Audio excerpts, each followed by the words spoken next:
High and love performance جو ہیں وہ ان سے ہمارا کیا مطلب ہے اور وہ کون ہوتے ہیں؟ کیونکہ ابھی جب ہم نے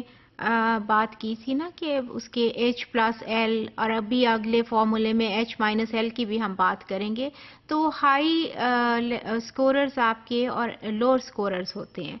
اس میں آپ دیکھیے کہ جو یہ آپ کو ایک نظر آ رہا ہوگا رزلٹ ہے، اس کو دو پارٹس میں انہوں نے ڈیوائیڈ کیا ہوا ہے۔ ایک پارٹ آپ کا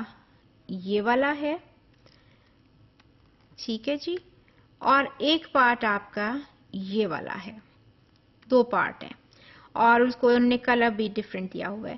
جب آپ اپنے سکورز کو، اپنے رزلٹ کو آپ ڈیوائیڈ کرتے ہیں ٹو پارٹس میں اور ان کو ارینج پہلے کرتے ہیں، جتنے بھی ان کے مارکس ہیں، ابھی آپ کو 10 اسٹوڈنٹس نظر آ رہے ہیں، انہوں نے 10 کو ارینج کر دیا ہے کس طرح سے ان کے سکورز کے اوپر، جو بھی ان کے گریڈز انہوں نے لکھا ہوا ہے یا سکورز آپ کہہ دیں، اس کو جب انہوں نے ارینج کیا ہے اور لوور سے ہائی کی طرف دیکھیں وہ جا رہے ہیں، تو اس ارینجمنٹ کے اوپر جو انہوں نے اس کو دو پارٹس میں ڈیوائیڈ کیا، ایک لوور اور ایک ہائی، تو یہ آپ کے لوور سکوررز ہیں اور یہ آپ کے ہائی سکوررز ہیں،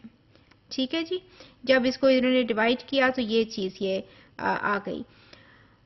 لیکن ریممبر آپ نے اس کو ڈیوائیڈ ٹیسٹ کے سکور کے اوپر کرنا ہے، یا اگر آپ ایک آبجیکٹو لے رہے ہیں تو اس کے سکور کے اوپر کرنا ہے، آپ کے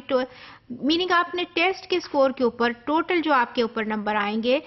اس کے اوپر آپ نے اس کو ارینج کرنا ہے۔ اس کو آپ نے کنفیوز اس سے نہیں کرنا کہ آپ جس کوشچن کو یا آئٹم کو آپ دیکھ رہے ہیں اس کے اوپر اس والے کے سکور کے اوپر آپ نے کرنا ہے، نہیں، ٹوٹل آپ کا جو نمبر ہوں گے اس پیپر میں اس کے اوپر جب آپ ارینج کرتے ہوئے آپ ان کو دو پارٹس میں ڈیوائیڈ کر دیں گے تو وہ آپ کا ہائی سکور اور آپ کا لو سکور بن جائے گا۔ اس میں ایک اور بات بھی آتی ہے انڈر ڈسکشن، دیکھیے جب یہ جو آپ کے تھے اسٹوڈنٹس، یہ تو 10 تھے تو آپ نے اس کو 2 میں کر لیا۔ ایون نمبر میں اگر آپ کا اسٹوڈنٹس ہیں، اسٹوڈنٹس کی تعداد ایون نمبر میں ہے تو اور وہ تو it's easy to divide them into 2 groups. اگر آڈ میں ہو تو بعض دفعہ وہ درمیانی والے کو پھر omit کر دیتے ہیں سو دیٹ آپ کا ایکول نمبر دونوں میں آ جائے، ہائی سکوررز کا اور لوور سکوررز کا۔ کیونکہ اگر آپ یہ کوشچن تو پیدا ہوتا ہے نا کہ جو مڈل والا اسٹوڈنٹ ہے اس کو آپ کدھر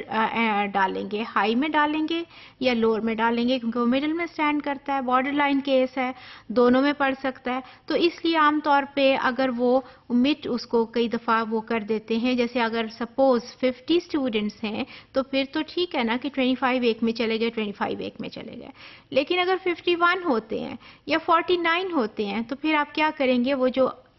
ایک درمیان میں ہوگا اس کو omit کر دیں گے آپ، کیونکہ وہ پھر obviously ویسے بھی یہ کوشچن پیدا ہوتا ہے نا کہ اس کو کس گروپ میں آپ رکھیں، تو اس لیے اس کو omit کر کے تو آپ کو کیلکولیشنز میں آسانی رہتی ہے۔ سو جب آپ اپنے ٹیسٹ کو رزلٹ کو ڈیوائیڈ کرتے ہیں اور پھر آپ اس کو ارینج کرتے ہیں into 2 groups on the basis of total scores, یہ چیز آپ نے ضرور یاد میں رکھنی ہے، کیونکہ ہم آئٹم انالیسس میں obviously ایک آئٹم کو دیکھ رہے ہوتے ہیں، ایک کوشچن کو دیکھ رہے ہوتے ہیں، لیکن جب آپ نے ہائی سکوررز اور لوور سکوررز لینے ہیں تو وہ آپ نے ٹوٹل نمبر جو ٹیسٹ کے ہوں گے اس کے اوپر آپ نے ارینج کرنا ہے۔ جو بھی آپ کے پاس آئے گا کہ اب 50 مارکس کا ٹیسٹ تھا، 100 کا تھا، اس میں سے جو آؤٹ آف دوز 100 یا آؤٹ آف دوز 50 جو آپ کے نمبر ہوں گے ان کو آپ ارینج کرتے ہوئے دو پارٹس میں ڈیوائیڈ کر دیں گے، ایک ہائی سکوررز چلے جائیں گے اور جو ایک لوور سکوررز چلے جائیں گے، تو ان کی بیسس پہ پھر آپ کیلکولیشنز کریں گے، کیونکہ پیچھے جو ہم نے ایک فارمولا دیکھا تھا آئٹم ڈیفیکلٹی کا، اس میں کہا تھا کہ ایچ پلس ایل،